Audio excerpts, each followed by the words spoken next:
आप सभी का स्वागत है आज के सत्र में।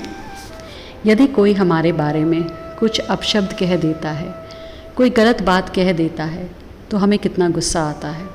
मन करता है कि हम भी उसे दो चार खरी खोटी सुना दें। ऐसा क्यों होता है हमारे साथ? जब कोई हमारे बारे में गलत बात करता है तो हमारे मन में उसके लिए गलत विचार क्यों आते हैं? हमारा फिर किसी भी चीज़ में मन नहीं लगता। सारे दिन दिमाग में सिर्फ वही बातें घूमती रहती हैं जो उसने हमारे लिए कही। तो इस समस्या के दो समाधान हैं। कोई भी एक उपाय करने से समस्या निश्चित ही समाप्त हो जाएगी। पहला, निरंतर डटकर भजन करने से सभी विकारों का नाश निश्चित ही हो जाता है। निरंतर भजन नहीं करने के कारण ही विकार परेशान करते हैं। भजन करने वाले के पास विकार कभी नहीं आएंगे। और दूसरा, जीवन में एक और सिद्धांत उतारना चाहिए, वासुदेव सर्वम। जब सभी कुछ भगवान ही हैं तो ये गाली भी भगवान है, गाली देने वाला भी भगवान ही है। फिर दुख किस बात का? आपको उसको भगवान का स्वरूप समझकर प्रसन्न होना चाहिए। बदला लेने की तो बात ही नहीं उठती।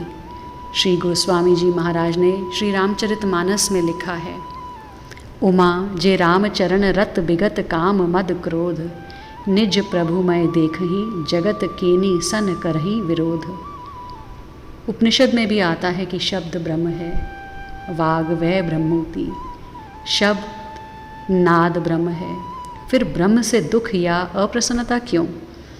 श्रीमद् भागवत में श्री भगवान ने ब्रह्मा जी से कहा कि मन, वाणी और दृष्टि से जो कुछ भी ग्रहण किया जाता है वह मैं ही हूँ। ऐसा आप निश्चय पूर्वक समझ लीजिए। गाली या अपशब्द के रूप में भगवान ही हैं, ऐसा समझकर प्रसन्न होना चाहिए।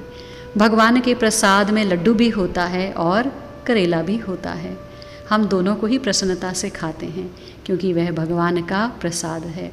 यही बात निंदा, गाली या प्रशंसा के संबंध में समझी जानी चाहिए और दोनों ही परिस्थितियों में सम रहना चाहिए। दो सम धीर धरई मन माही।